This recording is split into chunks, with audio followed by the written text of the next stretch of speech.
ॐ नमश्चंडिकाय नमः। अथ श्री दुर्गा सप्तशती भाषा 13वां अध्याय। राजा सूर्त और वैश्य को देवी का वरदान। महर्षि मेधा ने कहा, हे राजन, इस प्रकार देवी के उत्तम महात्म्य का वर्णन मैंने तुमको सुनाया।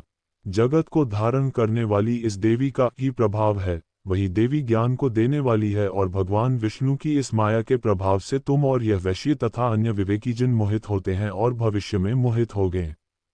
हे राजन, तुम इसी परमेश्वरी की शरण में जाओ। यही भगवती आराधना करने पर मनुष्य को भोग, स्वर्ग तथा मोक्ष प्रदान करती है। मार्कंडेय जी ने कहा, महर्षि मेधा की यह बात सुनकर राजा सूर्त ने उन उग्र व्रत वाले ऋषि को प्रणाम किया और राज्य के छिन जाने के कारण उसके मन में अत्यंत ग्लानि हुई और वह राजा तथा वैश्य तपस्या के लिए वन को चले गए और नदी के तट पर आसन लगाकर भगवती के दर्शनों के लिए तपस्या करने लगे। दोनों ने नदी के तट पर देवी की मूर्ति बनाई और पुष्प, धूप, दीप तथा हवन द्वारा उसका पूजन करने लगे।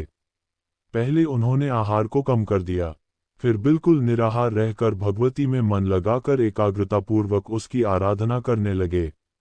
वह दोनों अपने शरीर के रक्त से देवी को बलि देते हुए 3 वर्ष तक लगातार भगवती की आराधना करते रहे। 3 वर्ष के पश्चात जगत का पालन करने वाली चंडिका ने उनको प्रत्यक्ष दर्शन देकर कहा, देवी बोली, हे राजन तथा अपने कुल को प्रसन्न करने वाले वैश्य, तुम जिस वर की इच्छा रखते हो वह मुझसे मांगो, वह वर मैं तुमको दूंगी क्योंकि मैं तुम पर अत्यंत प्रसन्न हूँ।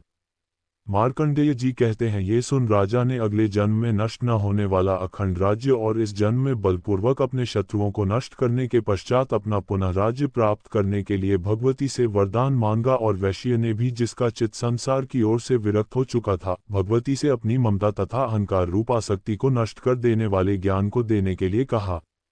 देवी ने कहा, हे राजन, तुम शीघ्र ही अपने शत्रुओं को मारकर पुनः अपना राज्य प्राप्त कर लोगे। तुम्हारा राज्य स्थिर रहने वाला होगा। फिर मृत्यु के पश्चात आप सूर्यदेव के अंश से जन्म लेकर सावर्णिक मनु के नाम से इस पृथ्वी पर ख्याति को प्राप्त होगे।